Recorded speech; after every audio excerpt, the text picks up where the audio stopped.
എൻ്റെ പേര് ജോസ്പീന. ഞാൻ തൃശ്ശൂർ ഡിസ്ട്രിക്റ്റിൽ നിന്ന് എരുമപ്പെട്ടിയിൽ നിന്ന് വരുന്നു.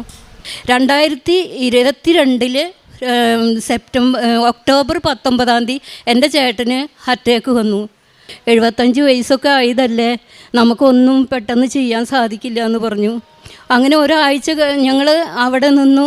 3-ാം ദിവസം എൻ്റെ ചേട്ടന് വീണ്ടും ഒരു അറ്റാക്ക് വന്നു. അത് വളരെ ശക്തിയോടെയാണ് വന്നത്. അപ്പോൾ ഡോക്ടർമാർ പറഞ്ഞു, സിസ്റ്റർമാരോട് പറഞ്ഞു മരിച്ചു എന്ന് പറഞ്ഞപ്പോൾ എനിക്ക് എൻ്റെ ഉടമ്പടി കാശ് രൂപ മാത്രമേ എനിക്കന്നുണ്ടായിരുന്നുള്ളൂ. അവർ ട്രിപ്പെല്ലാം കഴിയുമെന്ന് ഊരി അവർ മരണത്തിലേക്കുള്ള എല്ലാ കാര്യങ്ങളും ചെയ്യാനായിട്ട് ഒരുങ്ങായിരുന്നു. ആ സമയത്തും ഡോക്ടർമാരൊന്നും മിണ്ടുന്നില്ല, സിസ്റ്റർമാരൊന്നും മിണ്ടുന്നില്ല. അവർ എന്തൊക്കെയോ ചെയ്യാൻ പോവുകയാണെന്ന്. അപ്പോൾ ഞാൻ അമ്മ എനിക്ക് തിരിച്ചു തായോ, എൻ്റെ ചേട്ടനെ എനിക്ക് തിരിച്ചു തരണം അമ്മേ എന്ന് പറഞ്ഞ് വീണ്ടും കരഞ്ഞു. ആ സമയത്ത് ഏട്ടൻ 10 മിനിറ്റ് കഴിഞ്ഞിട്ടു എൻ്റെ ചേട്ടൻ കണ്ണു തുറന്നു എന്നെ വിളിച്ചപ്പോൾ എനിക്കിത് സത്യമാണോ, ഞാൻ മയക്കത്തിൽ കാണുകയാണോ, സത്യമാണോ എന്ന് എനിക്ക് തിരിച്ചറിയാൻ കഴിഞ്ഞില്ല. അപ്പോൾ എൻ്റെ മോൻ പറഞ്ഞു, അമ്മേനതാ പപ്പ വിളിക്കുന്നു, അമ്മേ നമ്മുടെ പപ്പ പോയിട്ടില്ല, പപ്പതാ അമ്മേനെ വിളിക്കണു എന്ന് പറഞ്ഞു. അപ്പോൾ എൻ്റെ ഏട്ടൻ പറഞ്ഞത്, എന്നെ ആരോ കുഴിയിലേക്ക് ചെളിക്കുണ്ടിലേക്ക് എന്നെ ആരോ വലിച്ചെറിഞ്ഞു, തട്ടിയിട്ടു, ഞാൻ ചെളിയിൽ ആഴ്ന്നു പോയി. അപ്പോൾ ഞാൻ ഇത്രയും നേരം വരെ എൻ്റെ പരിശുദ്ധ അമ്മ, ഗ്രേ കളർ ഇട്ട എൻ്റെ പരിശുദ്ധ അമ്മ എന്നെ പൊക്കിയെടുക്കുകയായിരുന്നു, ചെളിക്കുണ്ടിൽ നിന്ന് എന്നെ പൊക്കിയെടുക്കുകയായിരുന്നു എന്ന് പറഞ്ഞു. അപ്പോൾ ഡോക്ടർ എന്നോട് ചോദിച്ചു, എന്താണ് അപ്പച്ചൻ പറയുന്നത്, അബോധാവസ്ഥയിൽ പറയുന്നതാണ്. അല്ല സാറേ, ഞാനും അവിടെ പോയി ഉടമ്പടി എടുത്തിട്ടുള്ളതാ, അത് പരിശുദ്ധ അമ്മ ഏട്ടനെ വന്ന് പൊക്കിയെടുത്തതാണെന്നാണ് പറയുന്നത്. ഇങ്ങനെ ഒരു അത്ഭുതം ഞങ്ങൾ ഇവിടെ ഉണ്ടായിട്ടില്ലല്ലോ. വെൻറ്റിലേറ്ററിൽ കൊണ്ടുപോയി 3-ാം ദിവസം ചേട്ടന് നീര് വന്ന് വീർത്തു, മൂത്രമൊന്നും പോകുന്നില്ല, കിഡ്നി രണ്ടും വർക്ക് ചെയ്യുന്നില്ല എന്ന് ഡോക്ടർ പറഞ്ഞു. അറിയിക്കേണ്ടവരെയൊക്കെ അറിയിച്ചോ, ഇനി അത് രക്ഷയില്ല എന്ന് പറഞ്ഞു. ഞാൻ ഈ കാശ് രൂപ ചേട്ടൻ്റെ നെറ്റിയിൽ വെച്ച് എപ്പോഴും വിശ്വാസ പ്രമാണം ചൊല്ലി പ്രാർത്ഥിച്ചു കൊണ്ടിരുന്നു. ഒന്നരാടം വിട്ട് 4 ഡയാലിസിസ് ചെയ്തു. അപ്പോൾ ഡോക്ടർ പറഞ്ഞു, ഇനി വീട്ടിലേക്ക് കൊണ്ടുപോക്കോ, അടുത്ത് കിടക്കുന്നവരൊക്കെ മരിച്ചു പോവല്ലേ. പക്ഷേ നാട്ടുകാരൊക്കെ പറഞ്ഞു മരിച്ചു പോവുള്ള അയാളെന്ന് പറഞ്ഞു. അച്ഛനെ കൊടുന്ന് അന്തികുദാശ കൊടുത്ത് അച്ഛൻ അന്തികുദാശ കൊടുത്ത് പോയി. അന്ന് ചേട്ടൻ തനിയെ എഴുന്നേറ്റിരുന്നു. 6 മാസത്തിന് ചേട്ടൻ എഴുന്നേൽക്കില്ല, വെള്ളം കുടിക്കാനും പറ്റില്ല എന്ന് പറഞ്ഞതാണ് ഡോക്ടർ. ചേട്ടൻ എഴുന്നേറ്റിരുന്ന് ക്ലാസ്സിൽ വെള്ളം കുടിച്ചു. അത് കഴിഞ്ഞ് 2 ദിവസം കഴിഞ്ഞപ്പോൾ എന്നെ പിടിച്ച് നിൽക്കാൻ തുടങ്ങി. അത് കഴിഞ്ഞ് 2 ദിവസം കഴിഞ്ഞപ്പോൾ എന്നെ പിടിച്ച് നടക്കാൻ തുടങ്ങി. അത് കഴിഞ്ഞ് ചേട്ടൻ ഒറ്റടി വെച്ച് നടക്കാൻ തുടങ്ങി. 15 ദിവസം കഴിഞ്ഞ് ടെസ്റ്റിന് കൊണ്ടുവരാൻ പറഞ്ഞു. 15 ദിവസം കഴിഞ്ഞ് ഞങ്ങൾ കാറിലാണ് ചേട്ടനെ കൊണ്ടുപോയത്. ചേട്ടനെ കണ്ടപ്പോൾ ഡോക്ടർക്കൊക്കെ അതിശയായി. ആംബുലൻസിൽ കൊണ്ടുവരാൻ പറഞ്ഞതാ. ചേട്ടനെ കണ്ടപ്പോൾ അപ്പച്ചാൻ നടന്നിട്ടാണല്ലോ വരുന്നത്, ദൈവത്തിൻ്റെ അനുഗ്രഹമാണല്ലോ എന്ന് പറഞ്ഞു. അപ്പോൾ ഡോക്ടർ അന്ന് ഉച്ചവരെ പരിശോധന ഉണ്ടായിരുന്നു. പരിശോധനയൊക്കെ കഴിഞ്ഞപ്പോൾ ഡോക്ടർ എഴുതി, ഐ കണ്ടീഷനാണ്, കിഡ്നി ഹാർട്ടും എന്ന് പറഞ്ഞ് എഴുതി തന്നു. പ്രിയമുള്ളവരെ, എൻ്റെ സാക്ഷ്യം ഇവിടെ പറഞ്ഞത് നിങ്ങളെല്ലാവരും ശ്രദ്ധിച്ചുവല്ലോ. അപ്പോൾ കൂടുതൽ വിശദീകരണം ഞാൻ പറയുന്നില്ല. പരിശുദ്ധ അമ്മയുടെ ഈ പരിശുദ്ധ സന്നിധിയിൽ വന്ന് നിൽക്കാൻ തന്നെ ഒരവസരം കിട്ടിയത് വലിയ ഭാഗ്യമായിട്ട് കരുതുന്നു. പലപ്പോഴും ഇവിടെ വന്ന് സാക്ഷീകരിക്കാനായിട്ട് ശ്രമിച്ചിട്ടുണ്ട്, അന്നൊന്നും സാധിച്ചിട്ടില്ല. അതിപ്പോൾ സാധിച്ചു. പരിശുദ്ധ അമ്മയ്ക്ക് തൻ്റെ പുത്രനും വളരെ നന്ദി. ഒരു ചെറിയ അപേക്ഷ ഇവിടെ സമർപ്പിക്കുകയാണ്. നിങ്ങളെല്ലാവരും ഇവിടെ കൂടി വന്നിരിക്കുന്ന എല്ലാവരും അവർക്ക് വേണ്ടി പ്രാർത്ഥിക്കാൻ വേണ്ടിയിട്ടാണ് ഞാൻ ഈ അപേക്ഷ ഇവിടെ സമർപ്പിക്കുന്നത്. ഒന്ന്, എൻ്റെ അത്യാസന്ന നിലയിൽ വെൻറ്റിലേറ്ററിലേക്ക് ആസ്പത്രിയിൽ നിന്ന് സാധാരണ വാർഡിൽ നിന്ന് കൊണ്ടുപോകുമ്പം ആ സ്ട്രക്ചറിൽ കിടത്തിയിട്ട് 2 അറ്റൻഡർമാരെ ഈ ട്രോളി അതിസ്പീഡിൽ തള്ളിക്കൊണ്ട് പോകുമ്പം അവിടുത്തെ ക്ലാസ് 4 ജീവനക്കാരി, അതായത് അറ്റൻഡർ തൂപ്പുകാരിത്തേക്കാണ്, ഒരു ഹിന്ദു സ്ത്രീയാണ് അവർക്ക് ഒരു കാര്യമില്ല എങ്കിലും അവർ സ്ട്രക്ചറിൻ്റെ തല പിടിച്ചിട്ട് അതിനോടൊപ്പം ഓടിയിട്ട് അവർ എന്നോട് പറഞ്ഞത്, എൻ്റെ ഈ സമയത്തും ഞാൻ ശ്രദ്ധിച്ചത് എന്താണെന്ന് വെച്ചാൽ ആ സ്ത്രീ പറഞ്ഞത്, കൃപാസന മാതാവിനോട് പ്രാർത്ഥിക്കുക അച്ഛ, സുഖം തരുമെന്നാണ് അവർ പറഞ്ഞത്. അവരെ ഞാൻ ഒന്നാമതായിട്ട് സമർപ്പിക്കുന്നു. രണ്ടാമതായിട്ട് എന്നെ ചികിത്സിച്ച ഡോക്ടർ രാധിക എം, അവരെ ആ മെഡിക്കലിൻ്റെ ഇൻചാർജ് സൂപ്രണ്ടായിരുന്നു.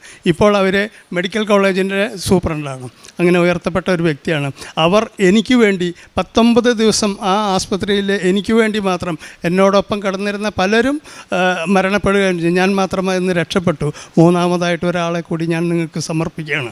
ഒരു രോഗി എന്നുള്ള നിലയ്ക്ക് ഞാൻ അവിടെ കിടക്കുമ്പം എന്നെ ഡിസ്ചാർജ് ചെയ്യുന്നതിൻ്റെ 2 ദിവസം മുമ്പ് ഈ വെൻറ്റിലേറ്ററിൽ എൻ്റെ മരണത്തിന് സാക്ഷിയായ ഒരു കുഞ്ഞു ഡോക്ടറുണ്ട് അവിടെ, ഹൗസ് സർജനായിരുന്നു.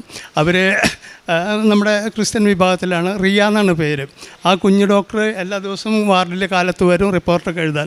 അപ്പോൾ എന്നെ ഡിസ്ചാർജ് ആവണേങ്ങാട്ടെ 2 ദിവസം മുമ്പ് എൻ്റെ കട്ടിലിനരിയത്ത് വന്നിട്ട് ആ കുഞ്ഞുമോൾ പറഞ്ഞു. അപ്പം ഞാൻ വരുമ്പം എല്ലാവരോടും സൗഹാർദ്ദമായിട്ട് പെരുമാറുന്ന ഒരാളാണ്, എൻ്റെ അവസ്ഥയൊക്കെ കുറച്ച് മെച്ചപ്പെട്ടിട്ടുണ്ട്. അപ്പോൾ ആ കിടപ്പിൽ കിടന്നിട്ട് ഞാൻ പറഞ്ഞു ആ ഡോക്ടറോട്, ഡോക്ടറെ അങ്ങയുടെ മുഖത്ത് കാണുന്ന ഈ പ്രസാദം, ഈ പുഞ്ചിരി ഉണ്ടല്ലോ, അത് എന്നെപ്പോലെ കഷ്ടപ്പെടുന്ന ഇവിടെ കിടക്കുന്ന അനേകർക്കും അത് ഒരു സൗഖ്യദായകമാകട്ടെ എന്ന് ഞാൻ പറഞ്ഞു. ഉടനെ ആ കുഞ്ഞു ഡോക്ടർ പറഞ്ഞൊരു വാക്യം നമ്മുടെ ജീവിതത്തിൽ മറക്കാത്തൊരു കാര്യമാണ്. അച്ഛൻ എന്നെ ഒന്ന് അനുഗ്രഹിക്കണമെന്നാണ് പറഞ്ഞത് ആ കുഞ്ഞു ഡോക്ടർ. ഞാൻ കിടക്കുന്ന കട്ടിലിൻ്റെ അരിയത്ത് വന്ന് നിന്ന് തലകുനിച്ച് നിന്ന ആ മകളെ ഞാൻ എൻ്റെ അമ്മയുടെ സന്നിധിയിൽ സമർപ്പിക്കുന്നു. ഈ വൈദ്യശാസ്ത്രത്തിൻ്റെ എത്രയോ ഉയരങ്ങളിൽ എത്തിച്ചേരാൻ വേണ്ടി ആ കുഞ്ഞു ഡോക്ടർക്ക് വേണ്ടി ഞാൻ പ്രാർത്ഥിക്കുന്നു. നിങ്ങളുടെ ഏവരെയും പ്രാർത്ഥനയെ ചോദിച്ചുകൊണ്ട് അമ്മയ്ക്കും പുത്രനും അതിയായ കോടി കോടി നന്ദി രേഖപ്പെടുത്തിക്കൊണ്ട്, എന്നെ അതികഠിനമായ ഓർമ്മയില്ലാത്ത ഒരവസരത്തിലാണ് 4ാമത്തെ അറ്റാക്ക് വന്നിട്ടാണ് ഈ വെൻറ്റിലേറ്ററിലേക്ക് കൊണ്ടുപോകുന്നത്. വെൻറ്റിലേറ്ററിൽ കൊണ്ടുപോയതിന് ശേഷം അങ്ങോട്ട് കടക്കുമ്പോഴാണ് മറ്റു കാര്യങ്ങളൊക്കെ സംഭവിച്ചിട്ടുള്ളത്. പക്ഷേ അത് നമ്മുടെ അബോധാവസ്ഥയിൽ ഞാൻ അറിഞ്ഞിട്ടില്ല. സ്വല്പം കഴിഞ്ഞാണ് നമ്മളെ മരണമൊക്കെ സ്ഥിരീകരിച്ച് ഡോക്ടർമാരിത് പറഞ്ഞത്. ആൾ മരിച്ചുപോയി, ഇനിയിപ്പോൾ നമുക്കൊന്നും ചെയ്യാനില്ല എന്ന് പറഞ്ഞാൽ അവരങ്ങോട്ട് നീങ്ങി നിൽക്കുക ചെയ്തത്. അപ്പം അവിടെ വെൻറ്റിലേറ്ററിലുണ്ടായിരുന്ന ഡോക്ടർമാർ. അതിനുശേഷം ഞാൻ എൻ്റെ അബോധാവസ്ഥയിൽ എനിക്ക് മറ്റൊന്നും കാണാൻ സാധിച്ചില്ല.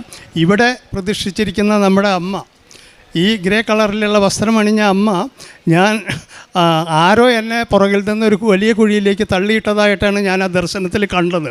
അപ്പോൾ അമ്മ ആ കുഴിയിലേക്ക് ഇങ്ങനെ കുനിഞ്ഞ് നിന്ന് എന്നെ ഈ വലത് കൈ ഇവിടെ കപ്പലയുടെ താഴെ കണ്ട് പിടിച്ച് പൊക്കിയെടുക്കുകയാണ് ചെയ്തത്.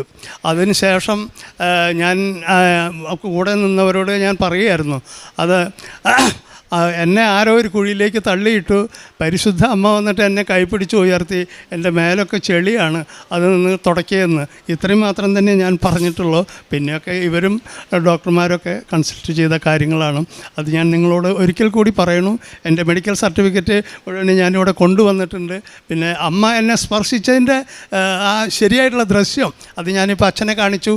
ഞാൻ ഈ വിഷയം സാക്ഷീകരിച്ച് എല്ലാവരോടും ഇത് ഞാൻ കാണിച്ചു കൊടുത്തിട്ട് എന്നെ പറഞ്ഞിട്ടുണ്ട്. അമ്മ എൻ്റെ ജീവിതത്തിൽ ചെയ്തു തന്നത്, അമ്മ ഇവിടെ അമ്മയുടെ സാന്നിധ്യം എവിടെയുമുണ്ട്, ലോകത്തെവിടെയുമുണ്ട്.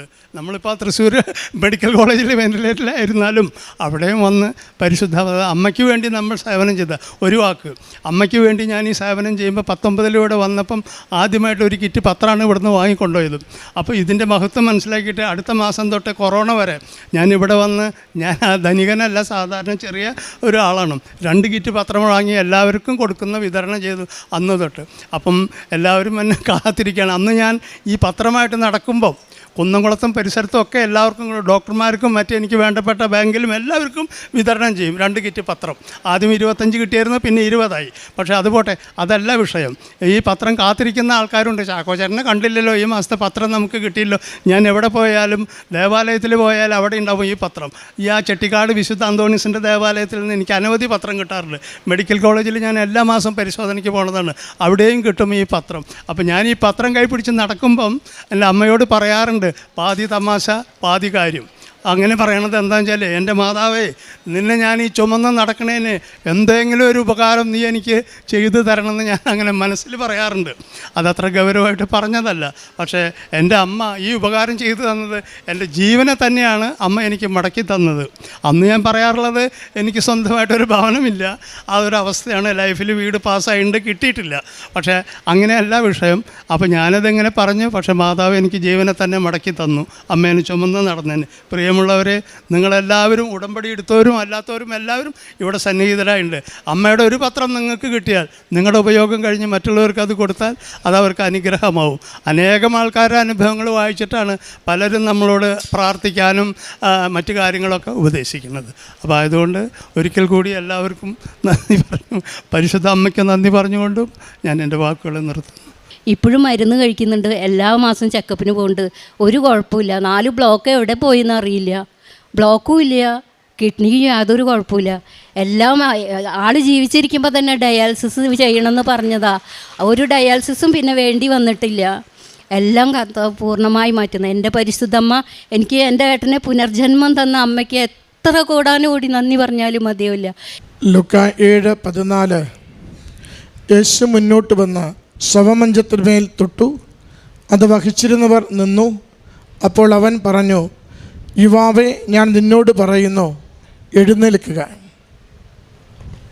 പ്രിയമുള്ളവരെ, ജോസഫിന ചാക്കോ എന്ന ഈ സഹോദരി ജീവിത പങ്കാളിക്ക് വേണ്ടി പറഞ്ഞ ഈ സാക്ഷ്യം ഒരുപക്ഷെ ഈ അൾത്താരയിൽ പറയപ്പെട്ട സാക്ഷ്യങ്ങളിൽ ഏറ്റവും വ്യത്യസ്തവും ഏറ്റവും ഗൗരവമുള്ളതും ഒരുപക്ഷെ നാളെ ഒരു കാലത്ത് വലിയ അത്ഭുതങ്ങൾക്ക് തുടക്കം കുറിക്കുവാൻ കൃപാസനം അമ്മ മാതാവ് ഈ കാലത്തോടും ലോകത്തോടും പങ്കുവയ്ക്കുന്ന സന്ദേശവുമാണ്. ഒരു 5 ദിവസങ്ങൾക്ക് മുമ്പാണ് ഊട്ടുമുറിയിൽ ഞാനും ജോസഫ് അച്ഛനും ഒരു ഡീക്കനും കൂടി ഭക്ഷണം കഴിച്ചുകൊണ്ടിരിക്കുമ്പോൾ അച്ഛൻ ഞങ്ങളോട് പറഞ്ഞു, അലക്സ, ഇനി ഇവിടെ പറയപ്പെടാൻ പോകുന്ന സാക്ഷ്യങ്ങൾ മരിച്ചവർ ഉയർത്തുവെന്ന സാക്ഷ്യമായിരിക്കും. ഞാൻ അച്ഛൻ്റെ മുഖത്ത് നോക്കി ഇങ്ങനെ ചിരിച്ചു. കാരണം എനിക്കത് ആ വാക്കുകൾ പോലും ഉൾക്കൊള്ളാൻ പറ്റിയില്ല. അച്ഛൻ ഞങ്ങൾ 3 പേരും കൂടെ ഭക്ഷണം കഴിച്ചുകൊണ്ടിരിക്കുമ്പോൾ അച്ഛൻ പറഞ്ഞു, ഈ അൾത്താരയിൽ അമ്മ മാതാവ് ഇനി കൊണ്ടുവന്ന് നിർത്തുവാൻ പോകുന്ന മക്കൾ പറയുന്ന സാക്ഷ്യം മരിച്ചവർ ഉയർത്തുവെന്ന് പറയുന്ന സാക്ഷ്യമായിരിക്കും. കാരണം നമ്മൾ ആരും കാണുന്ന കാഴ്ചയല്ല പരിശുദ്ധമ്മ ലോകത്തിന് ചെയ്യുവാൻ ഉദ്ദേശിക്കുന്നത്. ലൂർദിനെയും ഫാത്തിമയെയും വേളാങ്കണ്ണിയെയും കാലം എങ്ങനെയാണോ കണ്ടത് അതിൻ്റെ 1000 മടങ്ങ് ശുദ്ധിയോടും ശക്തിയോടും കൃപകളോടും കൂടി ഈ ചെറിയ ഇടത്തെ ഈ അമ്മ മാതാവ് ഈശോ തമ്പുരാൻ ഉയർത്തുന്ന കാലത്തിനാണ് നമ്മൾ, അല്ലെങ്കിൽ അടുത്ത തലമുറ, പിന്നീടുള്ള തലമുറ ഈ ലോകത്തിൽ സാക്ഷ്യം വഹിക്കുവാൻ പോകുന്നത്. അതുകൊണ്ട് ഇവിടെ വന്ന് മക്കൾ പറയുന്ന സാക്ഷ്യങ്ങൾ അത് അമ്മ മാതാവ് അനുവദിക്കുന്നതാണെങ്കിൽ നമ്മൾ ചെവികൾ കൊണ്ട് കേൾക്കും, മരിച്ചവർ ഉയർത്തുമെന്ന്. ഈ 5-ാമത്തെ നാളിൽ ഈ അൾത്താരയിൽ ഇങ്ങനെ ഒരു സാക്ഷ്യം ഈ മകൻ വന്ന് പറയുമെന്ന് സ്വപ്നത്തിൽ പോലും വിചാരിക്കാനാവാത്തതാണ്. വലിയ ദൈവത്തിന് ഒത്തിരി നന്ദി പറയുന്നു. രോഗത്തിൻ്റെ മുഴുവൻ ദൈന്യതയെക്കുറിച്ച്, കടന്നുപോയ ജീവിതത്തിൻ്റെ മുഴുവൻ ക്ലേശത്തെക്കുറിച്ച്, ആശുപത്രിയിൽ അവർ ഒരു മരണപ്പെട്ട ഒരു ബോഡിയോട്, കോർപ്പസിനോട് കാണിക്കുന്ന എല്ലാ കാര്യങ്ങളെക്കുറിച്ച് ഈ അമ്മയുടെ വാക്കുകളിലെല്ലാം വിവരിക്കുന്നുണ്ട്. ദൈവത്തിനൊന്നും അസാധ്യമല്ല. പരിശുദ്ധ കൃപാസന മാതാവിൻ്റെ തിരുനടയിൽ ഏത് നിയോഗം കൊടുത്താലും, മരണത്തിൻ്റെ നിഴലിലാണ് ജീവിക്കുന്നതെങ്കിലും അമ്മയെ വിളിച്ചു പ്രാർത്ഥിക്കുമ്പോൾ ഉയിര് കൊടുത്ത്, ആരോഗ്യം കൊടുത്ത്, എത്ര കണ്ട് ഹൃദയത്തിന് ബ്ലോക്കും കിഡ്നിയുടെ തടസ്സവും ഉണ്ടെങ്കിലും മുഴുവനും മാറ്റിക്കൊടുത്ത് ആരോഗ്യത്തോടെ ദൈവനാമത്തെ മഹത്വപ്പെടുത്തുവാൻ വേണ്ടി ഈ ആലയത്തിലേക്ക് കൂട്ടിക്കൊണ്ടുവന്ന് ലോകത്തോട് പറയുന്നു, ഞാൻ ജീവനോടെ ഇരിക്കുന്നുവെന്ന്. പ്രിയമുള്ളവരെ, ഈ ജീവന്, ഈ ജീവിതത്തിന് ഇത് സഹോദരന് കൊടുത്ത ഒരു പുനർജീവിതമായിട്ട്, പുതിയ ജീവിതമായിട്ട്, മരണത്തിൽ നിന്നും തിരികെ കൈപിടിച്ച് ജീവിതത്തിലേക്ക് കൊണ്ടുവന്നതായിട്ടല്ല. കൃപാസനത്തിൽ 2004 ഡിസംബർ 7 സമയഘടികാരം നെഞ്ചിച്ചാർത്തി പ്രത്യക്ഷപ്പെട്ട പരിശുദ്ധമ്മ ലോകത്തോട് പറയുന്നു, ഇനിയും വിശ്വസിക്കുവാൻ ബുദ്ധിമുട്ടുണ്ടെങ്കിൽ ഈ ആലയത്തിലേക്ക് വന്ന എൻ്റെ സന്നിധിയിൽ മുട്ടുമടക്ക് അനുഗ്രഹിച്ച് നിങ്ങളുടെ കുടുംബങ്ങളെ, ജീവിതങ്ങളെ, ദേശങ്ങളെ, പ്രശ്നങ്ങളെ ഞാൻ അനുഗ്രഹിക്കുമെന്ന ഈ വലിയ സാക്ഷ്യത്തിന് അമ്മ മാതാവിനും തിരുക്കുമാരനും നന്ദി പറഞ്ഞുകൊണ്ട് കരങ്ങളടിച്ച് ഈ സാക്ഷ്യം സമർപ്പിക്കാം.